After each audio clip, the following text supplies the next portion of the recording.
remove the compute node cover. Lift the air baffle up and set it aside. To remove a processor and heatsink module, you'll need a Torx T30 screwdriver.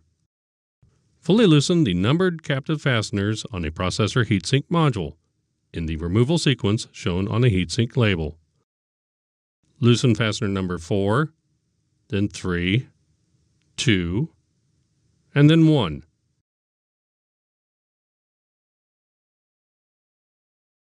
Carefully lift the processor heatsink module straight up from the processor socket.